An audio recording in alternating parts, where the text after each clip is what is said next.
其实我们放弃油车买电车，就是为了省钱省油，没有别的原因。用车1个多月后，这个车子的方方面面我们都熟悉的差不多了，省油是真的，省钱也是真的。但是矛盾的是，省下来的钱也会从另外一个方面花出去。这个开过电车的朋友估计都会懂吧。但是呢，不管别人说啥，车子适合自己就是最好的。除了平时出行的开销，还有些朋友说电车最大的缺点就是保养维修比油车贵，这又是不是真的呢？今天我们就自己去验证一下。大家好，我们这个车子呢买来1个多月了，也行驶了6000多公里。今天呢把它开过去保养一下，看看它的保养维修费用是不是比油车还贵。上个月贴的膜现在得自己亲手撕下来，虽然不贵，但是199也是钱呢。但是也没办法，这个膜不隔热，太阳一晒了，车里面真的是爆热。像我们天天开车跑的，用这个真的是不行，还得是换上这个美机的陶瓷膜。前面2个车我们都用了这个，后来的这个车呢，本来我们打算是说省点钱，搞个便宜的就行，结果验证了是真不行，多花了钱还要受罪。车子还是开到老地方啊，老师傅的手艺还是信得过。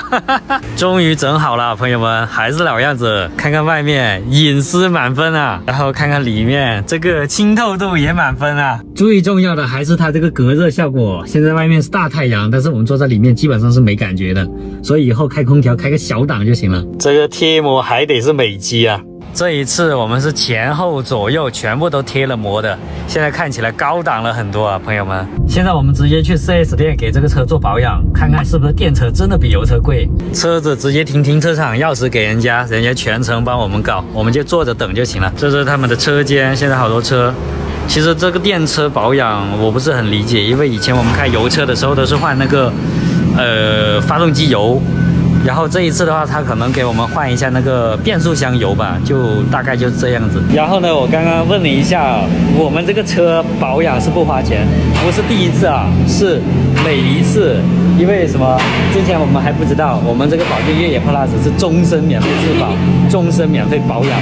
其实现在的很多新能源车的品牌都是这样的，只是我们不知道。还有很多朋友说这个新能源车保养维修比油车贵很多，其实不是这样的。我感觉3店终身质保，然后终身免费保养，大概半个小时师傅就搞定了。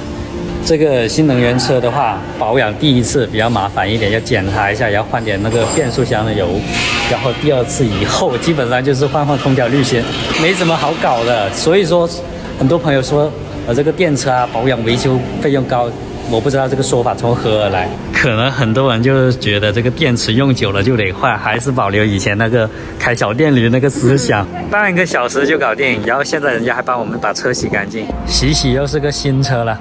这段时间老是拍我们这个电车，其实并不是因为想吹这个电车，而是觉得很多人对于这个新能源车，对于电车这个行业不是很理解，而且还有一些人存在一些偏见。